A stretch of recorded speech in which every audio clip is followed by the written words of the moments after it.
नमस्कार दोस्तों। तो आज मैं अपने कोचिंग में पढ़ा रहा था, तो एक बच्चे ने मुझसे बहुत अच्छा सवाल पूछा। उसने मुझसे पूछा कि सर, मैं इतना मेहनत करता हूँ, दिन रात मेहनत करता हूँ ताकि मैं एक अच्छा रिज़ल्ट पा सकूँ, एक अच्छा रिज़ल्ट अचीव कर सकूँ, लेकिन उसके बाद भी मेरा अच्छा रिज़ल्ट नहीं आ पाता। तो इसके लिए मुझे क्या करना चाहिए? अब मेरा धीरे-धीरे सब पे भरोसा उठ रहा है। लोग कहते हैं कि सब्र करो, भगवान तुम्हारी मेहनत को देखेंगे, उसको पे करेंगे, लेकिन मेरे साथ ऐसा नहीं हो रहा है और मेरा अब जो ट्रस्ट है, जो बिलीव है, वो भगवान पे से भी उठ रहा है। देखिए, जब ये मैंने सवाल सुना तो मुझे बच्चे की बात नहीं है, ऐसे बहुत सारे लोग हैं जो ये सवाल को सोचते होंगे। तो सवाल का बहुत सीधा-सा जवाब है, एक एग्ज़ाम्पल के साथ मैं देता हूँ। आप बताइए, महेंद्र सिंह धोनी को हम सब जानते हैं। क्या 19 साल की उम्र में महेंद्र सिंह धोनी को क्रिकेट खेलने नहीं आता था? बिल्कुल आता था, फिर भी उसका अंडर 19 में सिलेक्शन नहीं हुआ।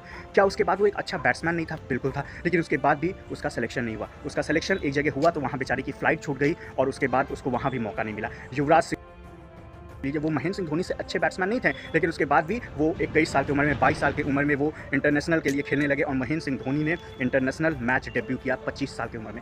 सोच सकते हैं 25 साल की उम्र में क्या महेंद्र सिंह धोनी को डिप्रेशन नहीं आया होगा? आया। देखिए, जो ये कॉस्मॉस है ना, वो महेंद्र सिंह धोनी को दुनिया का सबसे बेस्ट कैप्टन बनाना चाहती थी, इसीलिए वो महेंद्र सिंह धोनी को तोड़ रही थी। इसलिए वो महेंद्र सिंह धोनी पे प्रेशर दे रही थी, एंग्जाइटी दे रही थी और वो चेक कर रही थी कि क्या ये प्रेशर, क्या ये एंग्जाइटी महेंद्र सिंह धोनी झेल सकते हैं।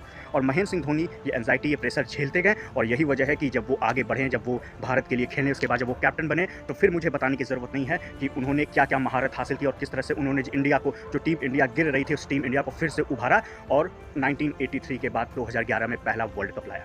तो ज़रूरी नहीं, अगर आपको कॉस्मॉस तोड़ा, आपको नेचर तोड़ रहा है, इसका यही मतलब है कि वो आपको एक अच्छा स्टेबल लाइफ बनाना चाहता है, आपकी ज़िंदगी बनाना चाहता है, इसलिए वो आपको पहले तोड़ रहा है। इसलिए वो आपको एंग्जाइटी दे रहा है, प्रेशर दे रहा है, वो देखना चाहता है कि आप इसको झेल पा रहे हो या बस इतने ही में आप खुश हो जा रहे हो। जो भी स्टूडेंट पढ़ाई कर रहे हैं, मेहनत कर रहे हैं और उनके दिमाग में ये आ रहा है कि यार मैं जिस तरह से मेहनत कर रहा हूँ, उस तरह की चीज़ें मैं अचीव नहीं कर पा रहा हूँ, तो मैं सिर्फ इतना कहूँगा कि धैर्य रखिए।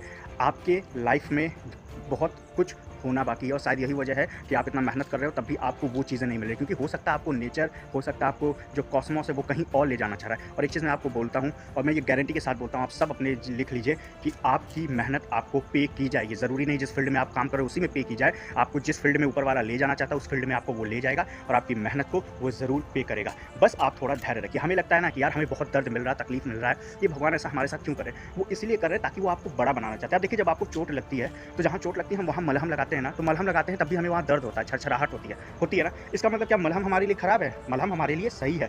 वो हमारी चोट पे जाएगा, थोड़ा-सा हमें शुरुआत में दर्द देगा, लेकिन उसके बाद वही हमारे चोट को आराम भी पहुँचाएगा, वही हमें रिलीफ़ भी पहुँचाएगा। तो इसलिए अगर आपको दर्द हो रहा है, तो वो समझ लीजिए एक ग्रीन सिग्नल है कि आपकी ज़िंदगी और भी नायाब होने वाली है। तो इसीलिए अपने दर्द से, अपने स्ट्रगल से, एंग्ज़ायटी से, ओवरथिंकिंग से घबराने की ज़रूरत नहीं है, क्योंकि आपको दर्द मिल रहा है तो शायद हो सकता है कि आप अपनी ज़िंदगी के महेंद्र सिंह धोनी बनने वाले हो।